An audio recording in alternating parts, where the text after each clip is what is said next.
पण ह्या प्रत्येक गोष्टीला लॉजिक आहे. ते का करायचं ह्याला लॉजिक आहे.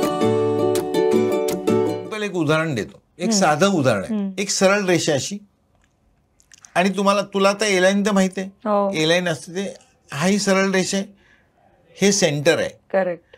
आणि एलाईन साठी तुम्ही ही रेष तिरकी करता. बरोबर आहे की नाही. अशी तिरकी रेष. मग असं सांगितलं जातं की इथनं एवढं अंतर घेऊन ही रेष तिरकी करा असं असतं. बरोबर आहे. आणि नंतर सांगितलं जातं की खालून म्हणजे खालची जी बॉटम लाईन आहे या बॉटम लाईन पासून एक पर्टिक्युलर अंतर 1.5 इंच 1 इंच वरती जा आणि इथे शेप द्या, कर्व द्या. बरोबर आहे. बरोबर.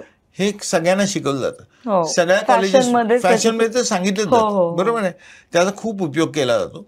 तर ते कधीच कोणी स्टुडंट विचारत नाहीत की ते का वरती जायचं. हा सगळ्यात मोठा ड्रॉबॅक आहे. म्हणजे स्टुडंटना याचा प्रश्न का पडत नाही की असं का वरती यायचं. हा माझा मला पडलेला प्रश्न आहे. त्यानंतर दुसरी गोष्ट ते 1.5 इंच का जायचं, ते 1/2 इंच का जायचं, ते 1 इंच का जायचं. What is the logic behind that हे कोणी समजून घेत नाही. मी स्टुडंटना विचारतो प्रत्येक वेळेला की तुम्ही काय शिकायचं. उत्तर कुणाकडेही नसतं. दुर्दैवी बाब आहे. पण ह्या प्रत्येक गोष्टीला लॉजिक आहे.